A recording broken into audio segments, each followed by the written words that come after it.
Up here in the red at the top right on our one-on-one map, we have Next Bleach. Down here, the one-man army from China. He has trained long and hard for this. This is his moment. Loner. Yeah, this is, you said it perfectly. He has trained so hard in StarCraft II. I don't know if there's anyone that's working harder than Loner. I've seen, this guy has so many games. The only person that, a few people come to mind, like Czech Prime. That guy has like a trillion games as well. I'd love to see who's actually played more. But really, he has trained so hard. This is game number 3. If he wins this, it's an awesome day for StarCraft II. A Chinese player into the top 32. And hopefully we can see more Chinese come over for this tournament next season. But Loner, he's got to pave the path, man. Cheers again to all the Chinese esports fans viewing. We have been to China, both Artosis and me, so we do know how big, several times. Yeah. So we do know how big esports is out there. We really respect you guys, and we love you guys. Probe scouting after Gateway. This seems to be characteristic of Bleach's style. Yep. I like it. I mean, he's got to get over there, see exactly what Loner's up to in case he's doing some tricky stuff, like, maybe a double barracks with no refineries like we saw Maka yesterday.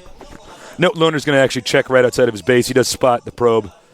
Yeah, he's got to make sure that there's no proxy gates, anything like that, because Loner likes to make just Marines early from what we've seen so far. Yeah, that seems to be the Chinese Terran style. Of course, at least the Chinese Loner style. The Loner style. Yeah. Yeah, Loner really does have his own style. In fact, I was talking to Edison while I was in China last time. Edison, of course, the coach of Loner. Yeah, he actually scouted out Loner, and ooh, what? Look at that! The SCV goes down to Proboras like it's StarCraft I. That is not a happy moment for Loner, no doubt.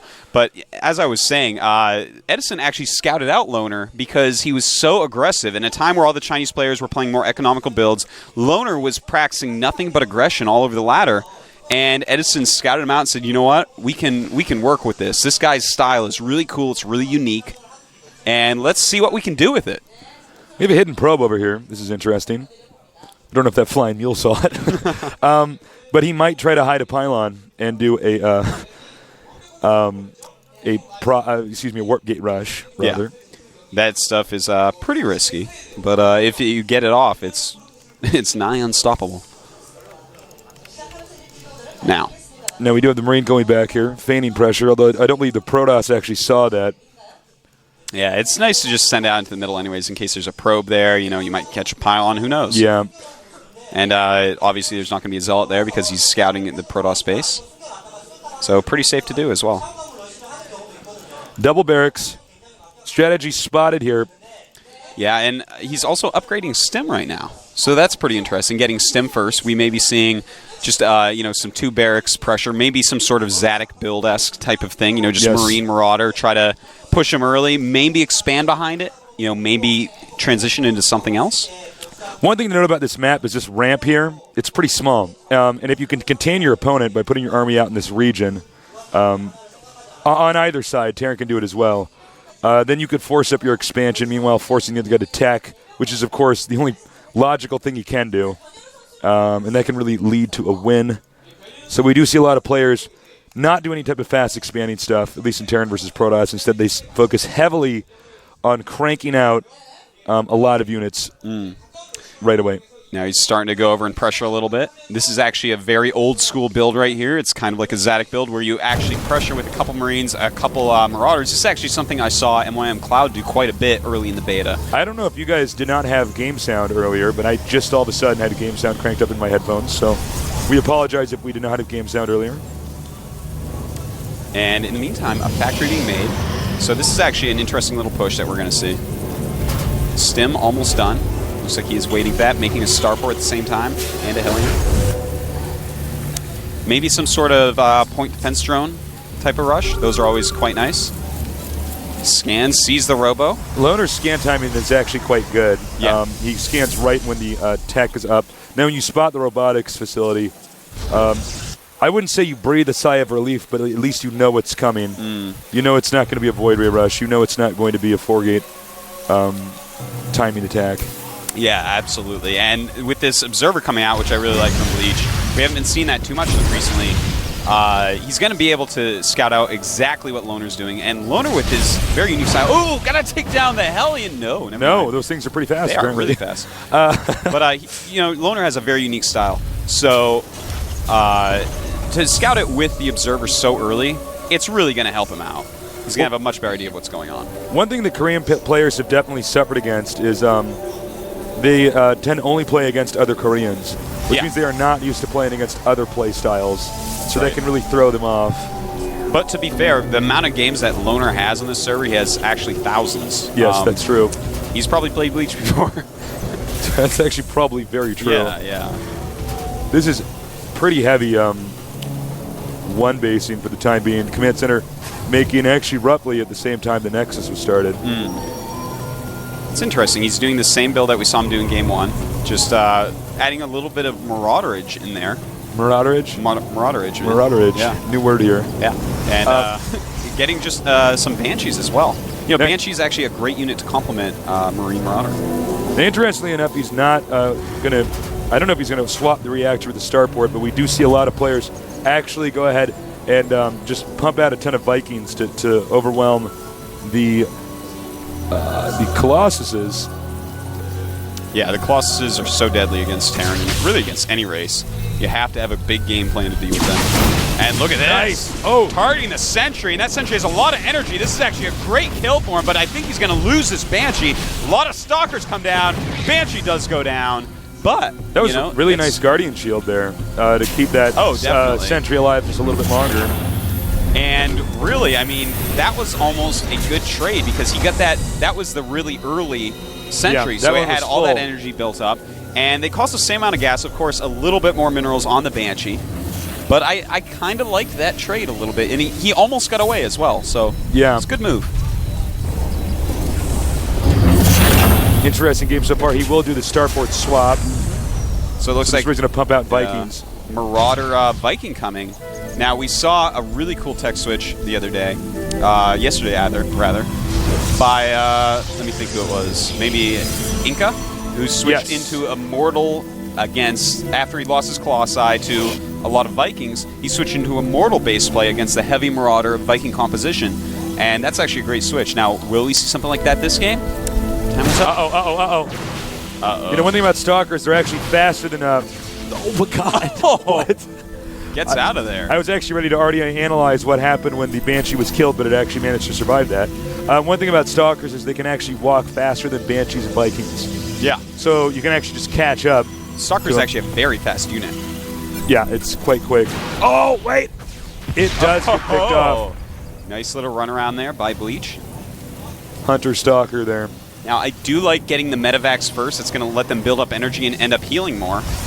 And he has to switch over to Vikings, though. So he's going to need to get a lot of those, getting a lot of Marauders at the moment, realizing, there are going to be so many Colossi out. Sells the bunker. Full price. Kept the receipt. No repackaging fee? No repack, yeah. Seems like a good deal.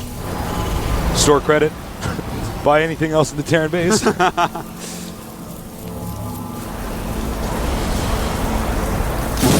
he only has a couple Vikings here.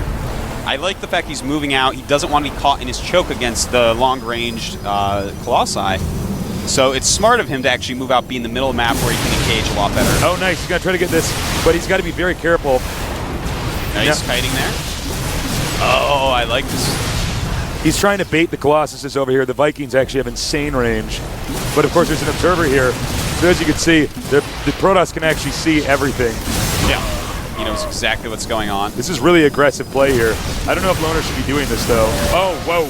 Several nice Colossus shots put up there. Loner's going to have to back off. Yeah, he doesn't want to lose too much health. He's got to keep those Medivacs healing for the actual main battle. But in switching to Stargates, okay, he's probably going to go Phoenix to help against the Vikings. The thing is, this is very resource heavy.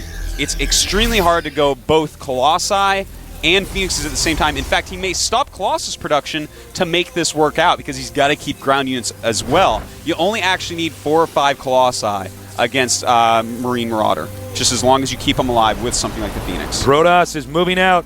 No. Now, realistically, he should be just sitting there until his Phoenix are out. He's investing a ton of a ton of resources into this. If he does get that unit composition up, it's going to be very hard for Loner to do anything with those Vikings. This would not be a good time to poke with the Colossus. Colossus poke, of course, very strong. Poking and referring to just going towards their army, attacking, then walking away. That's right, just getting a little bit of damage in here and there, using up medevac energy. Continuing to make Colossus, he might have cut ground army production. When I say ground army, I'm not referring to the Colossus. I'm referring to Sentry, Stalker, Zealot. Yeah, gateway units. Gateway units, thank you. And he does have the 5 Colossus out, and he is, in fact, making a 6. So he's not going to make a whole lot of these ground units. He just wants to rely more on Colossi and, of course, the Phoenix. But there he goes, making even more gateway units. I don't know how he affords all this. But he does have a bunch of Phoenix out now. These are going to help immensely. Phoenixes are so fast. Yeah, and this is actually a scary unit composition. Loner is not going to like it when he sees this. This is actually like all the rage right now in PvT on the Korean server. It's all the rage? It's all the rage, man. If you can get the economy to actually get this to happen, it's such a scary army. Oh, he spots the Observer. That would be very helpful. He gets it. Oh, and it lives. The little Observer that could. Looks like now, he's hiding the Phoenix still. If Loner could get this command center up, he's going to have an economy explosion. Yeah. Especially with his mules. Yeah. He might even want to stockpile mules and then drop them all to gold. Yeah. He scans again. He sees the Phoenixes. Oh, hitting a few Phoenixes. And Phoenix going down. Very little damage done to the Vikings. Now, the thing is, the Phoenixes are good when you actually do the battle. But, of course, kiting can occur. Here we go. This is huge. And he wastes the Phoenixes. And here come the Vikings. So many of them just targeting, kiting back with all of his units at once. Nice play here by Loner. It looks like the Colossuses are actually, they're all still alive, but now there's not enough Stalkers to defend them. And one, now making 2 go down. Still got 4, though, and not a lot of Marauders left as more Stalker Zella are warped in, but more being rallied out. Here we go, pushing up the main ramp, but no, he's going to back off. Both players decide that this is getting a little bit too scary. Now remember, Loner has the expansion. The Protoss player does not have this base, which he has been planning on getting. We know that because he destroyed the destructible rocks. Yeah, and if we take a quick look at the resource tab, we see that Loner is actually a little bit ahead in supply, and as his SCVs transfer over to the gold base, he is going to have so many minerals, he's going to be able to really pump out of every unit production structure that he has. Scouting Zealot here. If he spots this expansion, because we already know, oh no, he does actually already know about the expansion, as you can see here on the Vision tab. Successful. We can see over here. A lot of Phoenixes popping out, a lot of Colossi popping out. You know, the thing is, normally you do this off of 3 base. His unit composition right now is a little bit scary. You need to have a really huge army for this composition to work out perfectly. And as we saw, of course, the kiting of Marauders and Vikings against the unmaxed Protoss army worked quite well for Loner. Finally, an expansion. When minerals get to 400. He needs to get this. No, he's not actually. Okay, he's actually going to commit to. I thought he was going to expand it. He hasn't made it yet. He's actually committing to just making units. He's going to try to go for an all-in attack. Yeah, this I don't think this is good. The concave here actually does favor Loner. Yeah, Loner can spread out quite quickly over there. He's got a lot of Marauders right now. His supply is quite high. Coach Edison must be biting his nails right now. No doubt about that. Planetary Fortress, because Loner knows he's ahead. So he knows all he has to do is actually just keep this command center alive. He doesn't need to actually get another orbital. Planetary is actually amazingly good against Protoss. Well, in this position especially. Yeah. And here we go. He's going to want to engage at some point. Oh, he's getting the Phoenixes again. Here it is. The battle's begun. And the Colossi doing a ton of damage to the ground units. The Zealots charging in a little bit.